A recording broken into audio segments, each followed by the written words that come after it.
పరిపూర్ణ ఉన్న పరమాత్మ ఒకటే కదా. అలా ఉంటున్నాయి మనకి అన్నీ పరమాత్మ చేస్తాడమ్మా.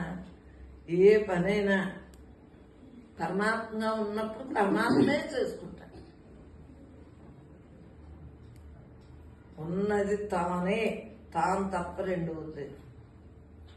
నిక్కచ్చిగా ఉంటున్నాం, తనతో తానుగా ఉంటున్నాం.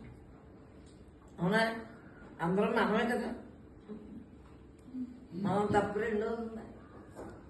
ఎవరితో మాట్లాడినా బ్రహ్మంతో, ఎవరితోటి